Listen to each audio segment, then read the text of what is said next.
नमस्कार, मी नरेश बोपचे सत्यवजाणू न्यूजमध्ये आपले स्वागत आहे। सध्या आपण गोंदिया जिल्ह्याच्या गोरेगाव तालुक्याच्या मोहाडी गावामध्ये आहो आणि ह्या ठिकाणी ज्या मोहाडी गावामध्ये अनेक कामं झालेले आहेत विकासाचे। त्यामध्ये जे कामं झालेले आहेत, तांडा वस्तीचे एक काम झालेलं आहे, तो जो आहे NT प्रवर्गाकरिता असते त्यांच्या क्षेत्रामध्ये बनवल्या जाते, पण तो जो आहे OBC क्षेत्रामध्ये बनवण्यात आलेला आहे। आणि असेच काही अनेक कामं आहेत जे कामं सरपंचांनी आपल्या मनमर्जीने केल्या असं एका गावाच्यातील नागरिकांनी आरोप लावलेला आहे। तर हे आरोप लावत त्यांनी पंचायत समिती व जिल्हा परिषद यांना सुद्धा तक्रार अर्ज सादर केला होता। नमस्कार, मी लेकेश शिवनलाल गावडे। मी मागील नोव्हेंबर महिन्यामध्ये 16 नोव्हेंबर 2023 पासून ते 1 डिसेंबर 2023 पर्यंत बाजार चौक मोहाडी येथे आमरण उपोषणाला बसलो होतो। माझ्या पत्नी समेत मी आमरण उपोषणाला बसलो होतो, कारण की ग्रामपंचायत मोहाडी द्वारे तांडावस्ती सुधार योजनेअंतर्गत जो रस्ता बांधकाम करण्यात आला, तो तांडावस्तीत न करता वेगळ्याच ठिकाणी, ज्या ठिकाणी कोणतेही NTचे लोक राहत नाही, म्हणजे भटक्या जमातीचे लोक राहत नाही, अशा ठिकाणी करण्यात आला। तसेच आणि त्याचे देयक काढण्यात आले होते आणि त्याची मी तक्रार केली होती की हा रस्त्याच्या कामाचे देयक काढण्यात येऊ नये। तरी पण संबंधित JE, सचिव, सरपंच यांनी आपल्या मनमर्जीने व्यवहार करून, तसेच पंचायत समितीचे गटविकास अधिकारी यांनी थातूरमातूर चौकशी करून त्यासाठी त्यांनी TDPशन पंचायत विभाग यांना पाठवलं। त्यांनी थातूरमातूर चौकशी केली, आम्हाला न बोलवता स्वतःच चौकशी अहवाल तयार केला व त्या ठिकाणी कोणत्याच प्रकारची अनियमितता झाली नाही असं लिहून दिली। परंतु मी जेव्हा दिनांक 16 नोव्हेंबर 2023ला मी माझ्या पत्नी समेत उपोषणाला बसतो। अजून एक मुद्दा होता की अहिल्यादेवी होळकर पुरस्कारामध्ये पण अनियमितता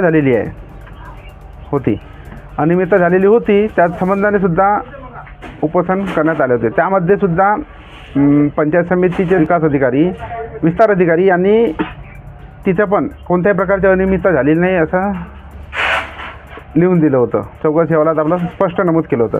परंतु माझ्या उपोषणाला बसल्याच्या नंतर संबंधित विभागाचे म्हणजे पंचायत विभागाचे माननीय उपमुख्य कार्यकारी अधिकारी यांनी ग्रामपंचायतला भेट दिली व पूर्ण चौकशी केली। त्यांना असं दिसून त्यांच्या चौकशी अहवालात त्यांनी स्पष्टपणे उल्लेख केला की संबंधित प्रकरणामध्ये अनियमितता झाली आणि त्याला जबाबदार सदर ग्रामपंचायतचे सरपंच आणि सचिव हे जबाबदार आहेत।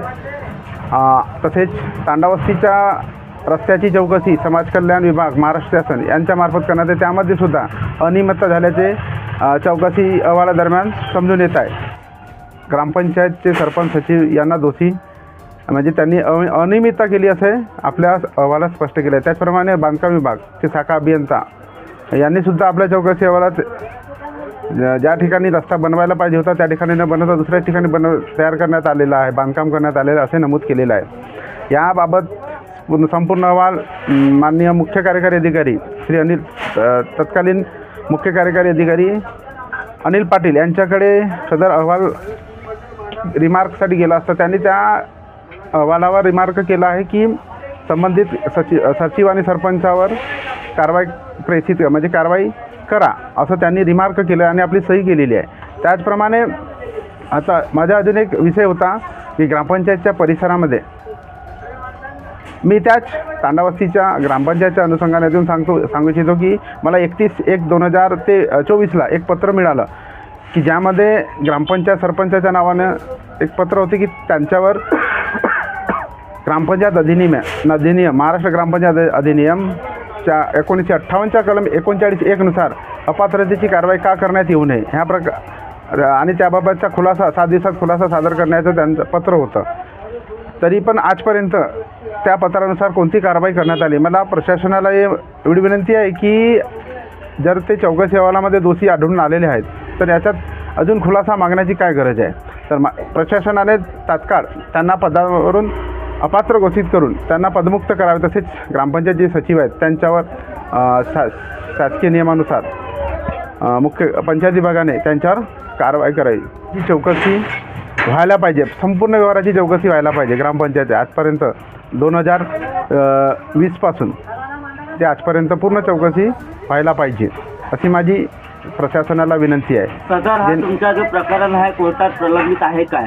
कोर्टात तर गेलेलं नाही, पण मी आता याच्यानंतर मी कोर्टात जाणार आहो. जर मला न्याय मिळाला नाही तर कोर्टात जाणार आहो आणि आपल्या सर्व परिवारासमेत जिल्हाधिकारी कार्यालयात तसे जिल्हा परिषद कार्यालयासमोर आमरण उपोषणाला बसणार आहोत.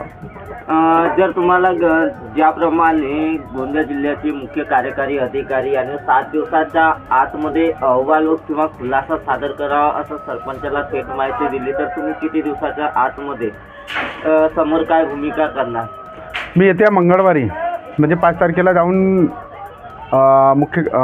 उपमुख्य कार्यकारी अधिकारी खामकर सर यांना भेटणार आहो आणि त्यांना त्याबाबत विचारणा करणार आहो की तुम्ही जे पत्र दिले होते त्याबाबत काय झालं, त्यांनी आपला जो खुलासा आहे तो सादर केला काय आणि सादर केला त्यानुसार आपण कोणती कारवाई प्रेषित केली आहे त्या संबंधीची मी एक अर्जसुद्धा लावलेला आहे. मागील 15 तारखेलाच मी अर्ज लावलेला होता त्याबाबतचा की याच्यावर कारवाई लवकरात लवकर करण्यात यावी. असं मी पुन्हा पण ह्या उपोषणाचे ठिकाण जो आहे ते आता याच्यानंतर जिल्हा परिषद कार्यालयात असे जिल्हाधिकारी कार्यालयासमोर राहील आणि तो माझा पूर्ण परिवार, माझे मुले आहेत 2 लहान त्यांच्या समेत करणार आहो मी.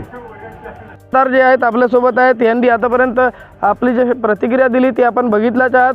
तर यांचं असं म्हणणं आहे की जर आतापर्यंत कारवाई झाली नाही, पण जर समोरही कारवाई झाली नाही तर ते जिल्हाधिकारी कार्यालय जिल्हा परिषदच्या समोर गोंदिया येथे उपोषणावर बसणार आहेत आमरण. ते पण लहान चिमुकल्या बाळांना घेऊन आपल्या पत्नीसह ते उपोषण करणार आहेत जोपर्यंत न्याय मिळणार नाही. त्यांच्या जे तक्रार दिलेली होती आणि त्या अनुषंगाने जे जिल्हा परिषदकडून निघालेले होते त्या पत्राच्या अनुषंगाने जोपर्यंत कारवाई होत नाही तोपर्यंत ते त्या ठिकाणी उपोषण करणार आहेत अशी त्यांनी माहिती दिली आहे. तर जे अगोदर तक्रार करण्यात आली होती त्यामध्ये पंचायत समितीचे विस्तार अधिकारी यांनी जे कारवाई केली होती ते कारवाई चुकीची आढळली जिल्हा परिषदचे उपमुख्य अधिकारी यांना.